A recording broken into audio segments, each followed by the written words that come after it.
दिव्या, तू सगळं काम सोडून जशी आहेस तशी निघ. तुला पूजेच्या घरी जायचं आहे. ती बाथरूममध्ये पडली आहे आणि तिला डॉक्टरांनी बेड रेस्ट घ्यायला सांगितली आहे. तू गेलीस तर तिची काळजी घेशील.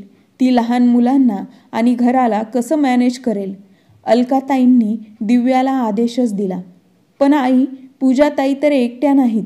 त्यांच्या घरी त्यांची सासू आणि त्यांची जाऊबाई आहे. मग मी जाऊन काय करणार? इथे गौतमचं ऑफिस आहे, मुलांचं स्कूल आहे. सगळं घर कोण सांभाळणार? त्यावर अलकाताई म्हणाल्या, तुला तर प्रत्येक गोष्टीला कारण हवं आहे. फक्त बोलायचं समजतं. तू तर माझं कधी ऐकतेस का? माझी मुलगी बाथरूममध्ये पडली आहे. तिच्या घरी तिची सासू जाऊबाई असली तरी पण माहेरच्या लोकांचं काही कर्तव्य असतं की नाही? तू जाऊन थोडं काम करून आलीस तर चांगलं वाटेल. आमची पण किंमत राहील. आणि मी फक्त एवढंच सांगत आहे, तू सकाळी जा आणि संध्याकाळी परत येत जा. तिथं थोडं तिच्या वाटणीचं काम करून ये. तू आणि पूजा एका शहरात राहता तर जाऊन ये. काही दिवसानंतर मी येईनच. तुला तर माहीतच आहे, माझ्या मैत्रिणीच्या मुलाचं लग्न आहे. मी गेली नाही तर तिला वाईट वाटेल.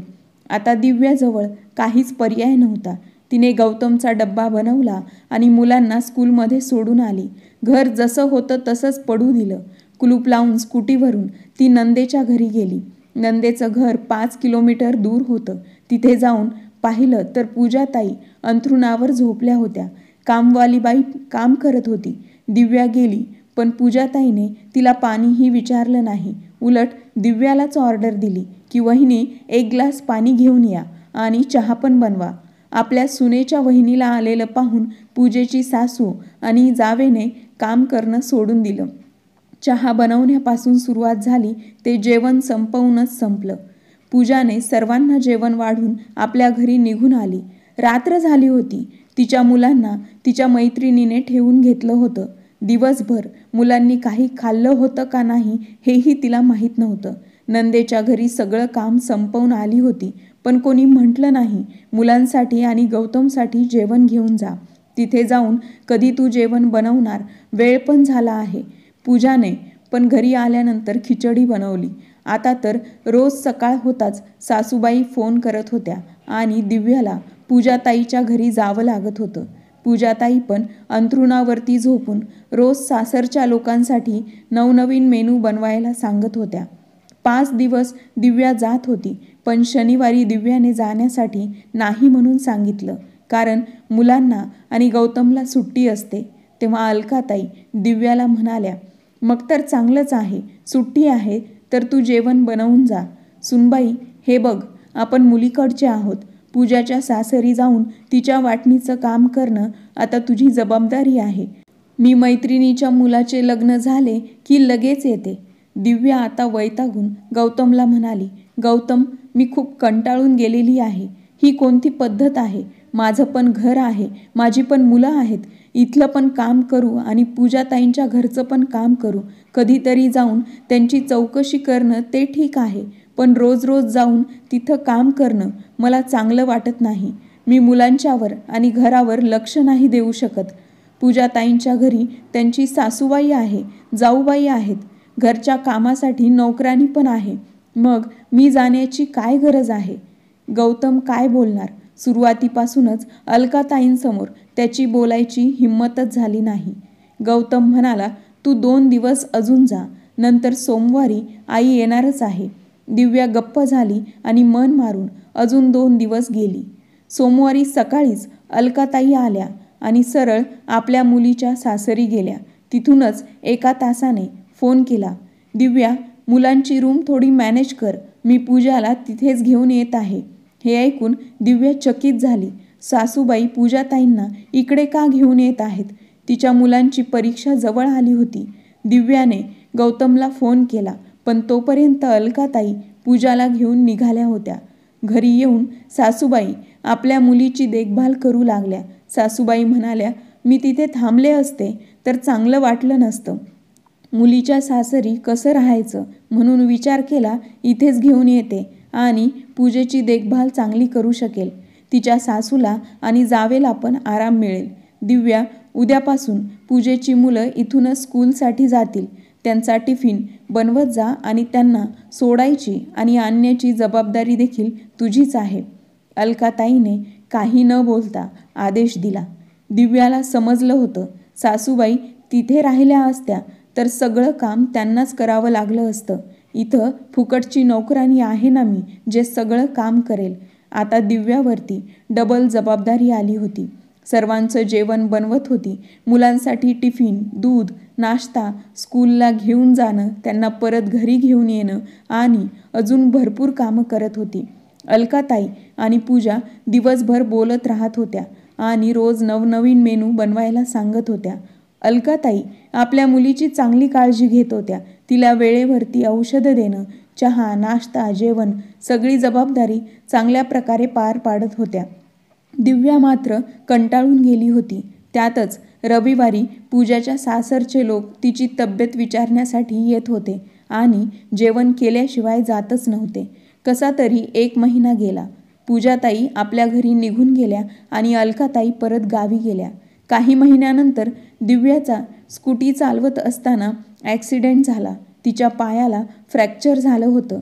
डॉक्टरांनी तिला रेस्ट करायला सांगितलं होतं. आता दिव्यापुढे खूप मोठं संकट होतं. तिच्यावरती मुलांची आणि घराची जबाबदारी होती. अलकाताई गौतमला रोज फोन करत होत्या, पण कधी दिव्याची चौकशीसुद्धा केली नाही. जेव्हा गौतमने अलकाताईंना बोलावलं तर त्यांनी साफ मना केलं. मी एवढ्या दिवस माझं घर सोडून नाही राहू शकत. मग गौतम म्हणाला, आई मग काही दिवसांसाठी पूजाताईला बोलावतो, ती घर सांभाळेल, दिव्याला पण थोडा आराम मिळेल.